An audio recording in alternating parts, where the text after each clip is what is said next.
On to Cincinnati. On to our next guy. All right, here we go. Ladies and gentlemen, boys and girls, children of all ages, please put your hands together for a warm welcome to our next Dudes on Dudes dude that we will be talking about. Fred Warner, ladies. Fred Warner. Federico Anthony Warner. Panamanian Mexican. All right, here American. we go. He's a fucking dog. Just go. Synopsis. Go. My synopsis him. right here. That's a big word. And let me tell you, I just hit a synopsis on Fred Warner. Here What's we AI go. say, Robbie? Fred Warner is a standout linebacker for the San Francisco 49ers, known for his exceptional tackling and leadership on the field. Off the field, he is admired. He is admired for his dedication of... Hold on. Off the field, he is admired for his dedication and humility, often crediting his single mother for his success. Warner's journey from Mission Hills High School to the NFL is inspiring, showcasing his hard work and perseverance. Man. Dude.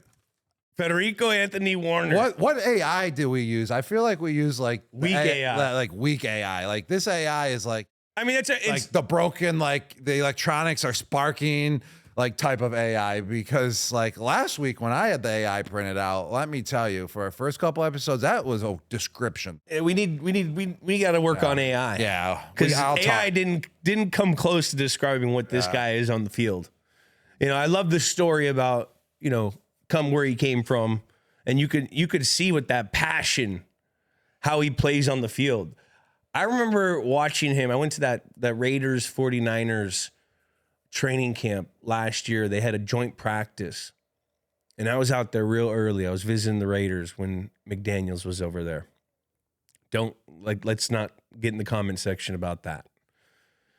And no, the comment section is right here. I thought you were a Patriot for life, and then you're over with the Raiders.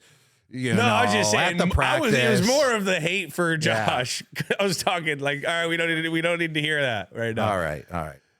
But I go out to practice early, and there's one guy out there at the very beginning. It's Fred Warner, and there's the two fields, and he's over on the far field. I don't know what he was doing. I think he was smelling the grass, doing some kind of weird war dance or something. But whatever he did, he let you know the first play of that practice, he set a tempo, man. And that's the kind of guy he was. Like, I was like, this dude's doing some like Predator shit. That's fucking fire. I like this guy more than anything. I found out he's Mexican. He plays for my old team that I love. Like, I love this guy. And then I've met him a couple times. He's just a fucking, like the AI said, he's a stand-up dude that's got a lot of humility. But he's also an assassin on that field, man. He sideline to sideline. You played against him a bunch. How was he? Actually, I never actually played against the San Francisco 49ers in my life. I was hurt the 2 or 3 times when we did play the 49ers, which was a disappointment. I mean, I wish I truly played against every team in the NFL. I wanted to play in every stadium in the NFL You played him in Bucks with the Bucks, no? No, we never played the 49ers, man. So I think that's the only team in the NFL I never played. So, but let me tell you, I was just covering him. It's the only team that didn't get scored on by Gronk. I was covering him this week, and let me tell you, I had to cover Fred Warner because he made a couple plays, and they had a couple turnovers, and he had the biggest play of the game on the defensive side of the ball. Oh, shit. He jumped up in the air and had that interception versus Jacoby, and it literally just showed like his freak athleticism on that play because he had to jump in the air like a wide receiver. He was about, couple like 30 inches off the ground, solid vertical jump. And then he landed on his back, and then he popped up immediately. Like fast. His awareness is a 10 out of 10. To be a defensive player and to have hands like that and then to have the awareness to get up and that the play is still alive. There's wide receivers in the game that catch the ball and fall to the ground and still think it's college and the play's over and then they drop it on the ground and then it's a fumble. Not Frederico. Not Frederico. Not Frederico, ladies and gentlemen. He popped right back up. And let me tell you, if I had to catch a ball and fell on the ground right now, it would take me like 20 seconds to pop right up. You said that on air. What do you do? I said it on air. He popped right up in literally a half a second, juked some guys, and ran it back for a pick six. Pick six. It was kind of the nail in the coffin at the beginning of the game where you knew it was going. And that's he makes those plays all the time. Now, he's been a very durable player, and he may have got a little banged up on the sideline, but he looked like he was all right.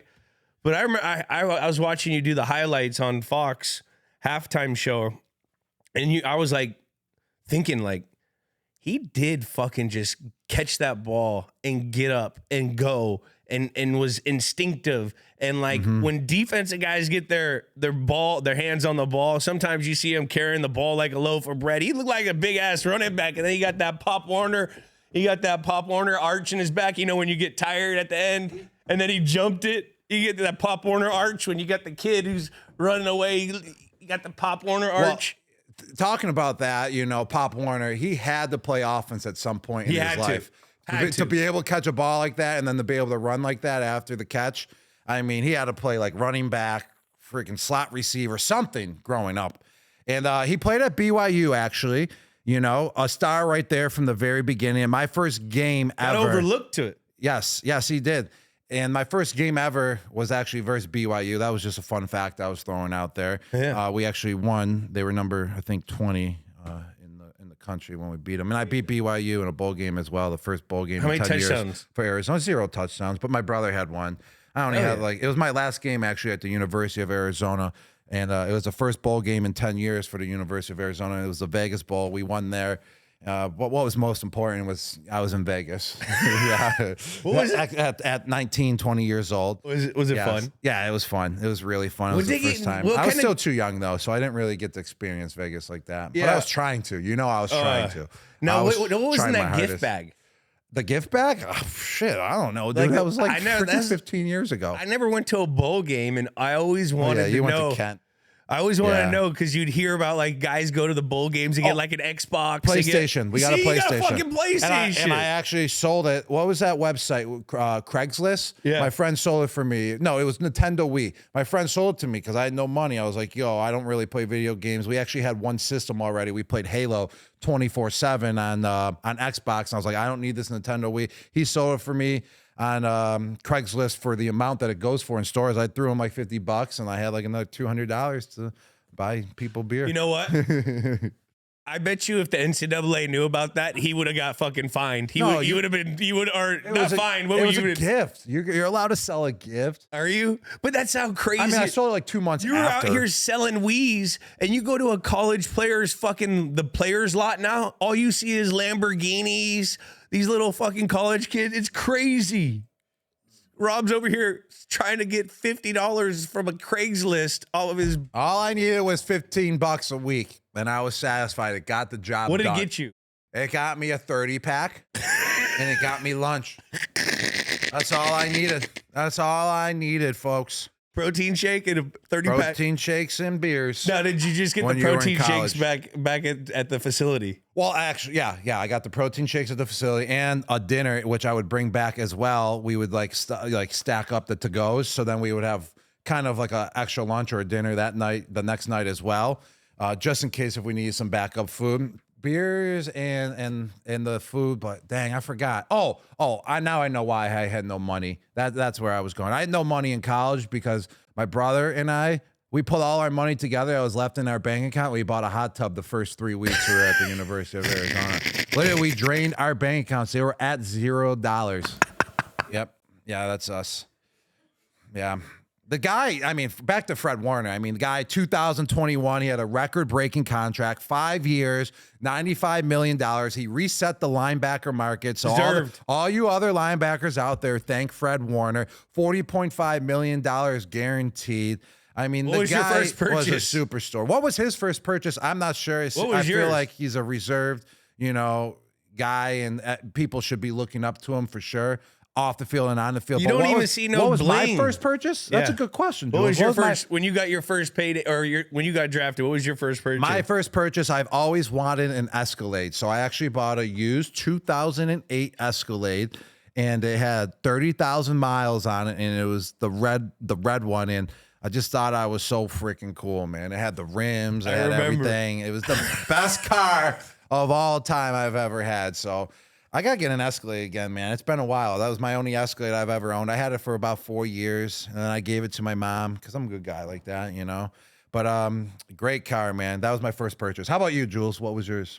I bought a laptop. Laptop? That's My signing bonus was 48.5, bro. I you're right. didn't think I was gonna make the team. I bought a fucking Apple laptop, like one of the new Macs. I still have it. You were getting ready for your next job, actually, when you bought it. You were like, I'm not gonna make this team. I didn't know. Let Yeah, me start. Maybe I'll be an accountant. Randy Moss, Yeah. Wes Welker, Joey Galloway traded for Greg Lewis. You Sam- defied the odds, Jules. Just get a laptop. You defied the odds. All right. He's only missed one game in his 6-year career. Durable, reliable. That's crazy for the middle linebacker. It is. It's like some London Fletcher. Started every game as a rookie. You know how hard that is to do? That is. Did you start every game as a rookie? No. Did you even play as a rookie, really? Yeah, West tore his ACL. Oh, well, And then that's not the reason I was looking for, Jules. That's sad. Well, yeah, I know. I didn't start as a rookie, not until like week 10 because I didn't know the playbook. I started week 2 at the old Giant Stadium. We lost, but I had like 9 catches and 109 yards. Well, that's more important then. But it was like my Just first kidding. time ever. I was like, holy Yeah. shit. Wes was out. And then Wes came back and balled out. And then I didn't play for a long time. Well, we're at 11 minutes now. These guys are just so great. We can talk about them for 30 minutes, 45 minutes, an hour. But Where does he rank an all-time Niners on the defensive side of the ball, side? on the They defensive had side of the Patrick Willis. ball, They always have insane. And Patrick Willis is a Hall of Famer now, Hall of isn't he? Famer. Yeah, he went into Hall of Fame, I think, this year. Am I right? Last couple years. Or last year? Yeah. He's in the Hall of Fame, though. So you got Patrick Willis. Ken Norton. Well, I believe if the San Francisco 49ers can finally win a Super Bowl, I mean, they got a stacked team. They're going to obviously be having a chance to win one. I think he's going to be right up there in top 3 on the defensive side of the ball. Bryant Young. Oh, you're Dana going old school. Stubblefield. You're going old school now. You're the Niners fan, so you grew up in the Bay Area, so you can name everyone on the defense. As much as the Jules. Niners, Ronnie Lott, Avon Wright, or no, that was Eric Wright's son. I used to run track against him. All right, I would say he's a top 5 defensive player Of all time? of all time. How about you? What would you think? He's on his way to be. He's 'cause on his way. He's got about another 5 years minimum left. Yeah, he's on his way. He's on his way. If he plays 5 more years and wins a Super Bowl, he's easily. If they win a top Super 5. Bowl, he's in there. He's He top gets in 5. there. But the thing is, the Niners get this big rap about how sexy their offense is. They've had some dog ass fucking defensive players, like you said, Ronnie Lott, Dana Stubblefield, Bryant Young, Ken Norton. He used to fucking Merton Hanks. Like they used to have some dogs over there, bro. Hey. Oh my God. Hey, you can't forget about the Bosa. Bosa. The Bosa guy. They have so many. They still have crazy guys on their own team. Deion Sanders was there, but he was there for a year. I didn't even know Deion Sanders played for the Niners. Yeah, he won a Super Bowl That's with a them. fun fact I just learned.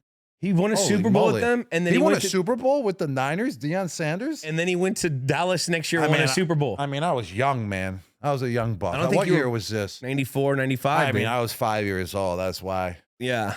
Yeah. Well, we got to get into the categories. What type kind of dude is he? Fred Warner is? Is he a stud, which is athleticism, football IQ, pedigree of being a stud, or is he a freak, which counts as, unparalleled physical ability, one-on-one instincts? I mean, or is he a dog, which is relentless, motivating, all that good stuff, physical and mental toughness? Or is he a whiz kid? Does he know the game, intellect of the game, the innovation of the game? Is he clutch, or is he a dude? Dude's dude. What's a dude's dude? A dude's dude is positive attitude, locker room guy. Blue guy. Guy that you hang out with on the field, off the field, at dinner, family guy, just everything overall. Calm, cool, collective. That's a dude. So I think what categories do you think he's in? I think what he's do you, definitely what are the on like for his athletic ability. I'm gonna go either on the side of being a stud or a freak. stud or a freak? Mm-hmm. I was thinking stud or dog. I think he's just a stud because he's. Then if you said stud or dog and I said stud or freak, what does that have in common, Jules? Well, if it was a Venn diagram, I think stud would be in the middle part. Yes, it would be. So Remember I a think Venn diagram? he's a stud. You go those two circles and the ones that overlap. Mm-hmm. I heard that recently. Probably back to 8th grade. Is there any numbers in that Venn diagram that I can calculate? Well, if there was like 6 numbers in this one and 3 and 4 were over in this side, and then it went over to the 3 and 4 when there was 6 numbers this and the 3 and 4 over, and they both it would be the 3 and the 4. All right. I think he's a stud. Yeah, he's a stud. I don't know what the heck you were just drawing up. I don't know what your imagination was thinking. Venn diagram. But all I know is that Fred Warner is an absolute stud of a linebacker in the NFL. Stud pedigree of the middle linebacker right now in the NFL. It used to be like Luke Kuechly, Urlacher. Right now, Fred Warner's up there. And there's a bunch of other guys that are in that category. We'll get into him this year, but he's definitely in that category. He's a stud. And what's crazy about it, too, is that he's kind of like the new era Mike linebacker as well, because all these offenses were turning into passing offenses. So you needed a guy that could be able to cover and also stuff the run. So you kind of needed a more athletic linebacker, and that's what he represents, and that's why he got paid the way he got paid, and that's why everyone looks up to him at the linebacker position, especially the Mike, because back in the day, you had Mike linebackers, and they were, 250 pounds, 260 pounds, 270 pounds that can just stuff the hole and stop the run, but they could never really cover that well. Yeah. I mean, in zone defenses, yes, they can fill the hole, and make a couple plays, but this guy can cover as well. Sideline to sideline, fast, but he also doesn't lack in the lower end department. He still brings the wood, the heat. Yes. So he's just a fucking stud. And he's the first one to do that in the new era when the passing offenses just kept growing and growing. Patrick Willis was like that a little bit too, though. I think it's just Niners. These Niners know how to get that damn linebacker. Mm-hmm, they so sure do the Ravens. do. Ravens do too. Patrick McQueen and shit, but they let him go.